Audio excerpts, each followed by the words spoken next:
So Social Security, what's happening with it? Is it going to be around in the next 10 years or 15 or 20 years? Well, I have some answers for you. But first, I want to get to one question. Somebody asked me, is it true that nobody cares about Social Security? That Social Security is not a priority? Well, let me just answer that one question first.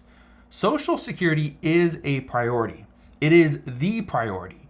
And here's the reason why it is so frustrating that we can't get anything done. Because lawmakers right now, on both sides of the aisle, are very specific, and they're saying that yes, we do need to come to an agreement. We do need to reform Social Security. The only problem is, how do we do it? This is where having a divided Congress makes it very difficult at this time. Again, if it doesn't happen this year, we can probably forget about 2024, because at that point, depending on what the legislation is and who's proposing it, we might not see the other party pass it. And it's because next year in 2024 is an election year. And that's one thing that we know is going to be slowed down, is any legislation. Now, I want to read you this some out of this article. Let me show you. It's from The Hill. It says, finally, we have a true shot at bipartisan Social Security reform. Now, we go through it, okay? And so it says, pronouncements from both sides of the aisle that we must protect Social Security from any fiscal reforms obscure a hard truth. A vote for the status quo is a vote to cut benefits by nearly a quarter for every single beneficiary starting in just over 10 years. So what does this mean? Well, simply what it means is if you are voting to not change anything whatsoever, then you are okay with seeing Social Security benefits be cut by about 22% starting in 2033. This is exactly what Republicans have been saying, is that President Biden, you don't want to meet us at the negotiation table. Fine, but tell the American people that you are okay with seeing them get their benefits reduced by 22% in the next 10 years. And obviously, that's not the case. That's not what President Biden wants. However, that's the way it looks. Now, we go back and read this article. It says, it is thus heartening that a bipartisan group of senators is leading the effort to strengthen and modernize the program that reaches 67 million Americans each month. The effort's success will depend on the willingness of policymakers and the public to rise above the current political rhetoric filled with unproductive absolutes such as no tax increase. Okay, again, let's just call it what it is. No tax increases or no benefit cuts. Keep that in mind. When people are saying that there's no tax increases and no benefit cuts, how do we do those two things? We can't, because we have to either have additional revenue or we have to have less spending. That is the problem. And again, we do have bipartisan support here, but it's which one of these things is going to give. Are we going to see Republicans give and, okay, yes, it's okay if we spend a little bit more because, again, we'll tax a little bit more. Republicans don't want to be taxed more.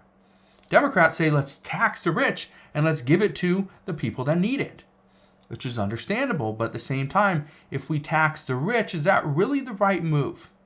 I don't know. This is why there's so many question marks here. Let's keep reading. It says Social Security is the foundation on which most Americans build their retirement. It pays for benefits to retirees, their families, and people with disabilities, lifting millions out of poverty each year. Keep in mind that right here is the foundation on which most Americans build their retirement. I've talked to hundreds, if not thousands of people over the past, couple years, probably more, at least thousands. And every single one that is close to retirement or in retirement, it probably, I'd say 19 out of 20 people say that they rely on Social Security as their sole income.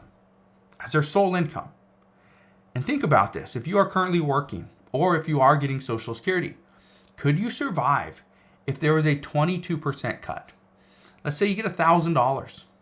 Okay, great. You get $1,000, but come 2033, if Social Security does become insolvent, we will see your benefit go from $1,000 per month to $780. Could you survive? Could you continue to pay your bills? Could you buy the medications that you need to remain healthy and live? Could you pay for, get your teeth fixed? Could you buy, stuff to hear better? Glasses to see better? Could you afford any of these things? Because most people would say no, absolutely not. Because the majority of people that I talk to, and again, I talk to a lot of people, I get a lot of emails, get a lot of comments. Most people that I talk to say they have less than $50 at the end of the month.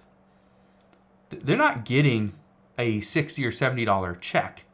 No, they're getting hundreds of dollars, maybe over $1,000. And yet they only have about $50 at the end of the month. That is what is very frustrating, is if lawmakers don't act and we don't see a change, then they're agreeing and they're accepting the fact that there will be cuts to Social Security. But if you heard from any lawmaker, from Speaker Kevin McCarthy, from President Joe Biden, from former President Donald Trump, to Senate Minority Leader Mitch McConnell, or Senate Majority Leader Chuck Schumer, they all say the same thing, that no, they do not support cuts. There will be absolutely no cuts to Social Security. But essentially, if they are accepting the fact that, okay, we will just push this off for another year or two, it's pretty much saying that right now, cuts are okay. They're okay right now. But again, keep in mind what we are going through right now. Keep in mind the direction of our current economy. The Federal Reserve just said the other day that there is a good chance that the U.S. is going to end up in a recession between the third quarter and fourth quarter of 2023. So that's coming up very soon. But again, if we dip into a recession, what does this mean for Social Security? Well, I've said this time and time again. A recession means people are not working. Okay? Well, that's not necessarily what it means, but a recession normally means there's less people working.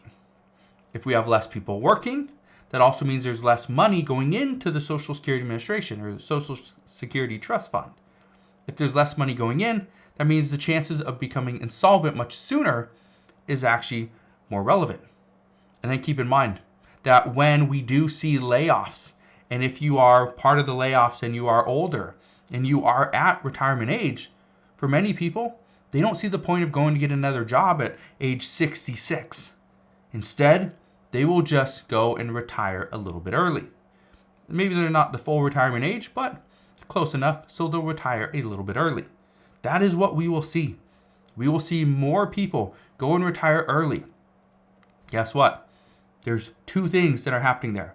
One, more people are going to retire, which means more money going out. Second thing is that less people are working, which means there's less money going in. Two big issues. That is going to cause a major, major disaster. And this is why, even though we have bipartisan support right now, some say it all depends on what happens between the federal budget for 2024 and the debt ceiling. I've talked about this time and time again, and we know lawmakers are going to come back next week and they're going to have some answers. They're going to have some, hopefully, a bill to show us. And in that bill, we're going to know what they're planning on cutting, what they're planning, or how they're planning to reduce costs, but also, is there a way they're going to increase income and revenue? We don't know, but we'll find out very soon. But I just wanted to fill you in on this because I know a lot of people are asking that there's no way there's bipartisan support. Republicans don't care about Social Security, but they do. They do care about Social Security, but at the same time, they also care about many other things as well. And if you say Democrats don't care about Social Security, you're wrong there as well. They do. But again, there's also other things they got to worry about at this time. So we will see what happens very soon. My guess is we're going to have a lot of answers within the next 6 weeks. I am guessing we will have a major update, breaking news, okay?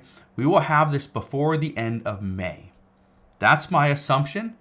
And I say this because right now, lawmakers are expecting that we are going to see a debt limit increase for 1 year. It's going to go through May 2024. That means if we have an increase in the debt limit for 1 year, prior to that, we will likely have an answer as to what lawmakers are considering cutting as far as the federal budget come September. And with those two things answered, we should have a better idea of what's going to happen for Social Security. So again, we're going to have answers within the next 2 months is my guess. But again, as soon as we get more information, I promise I will be here every step of the way. I will fill you in on all the latest news and updates. Again, all you got to do is click that subscribe button, and I will see you guys on the next one.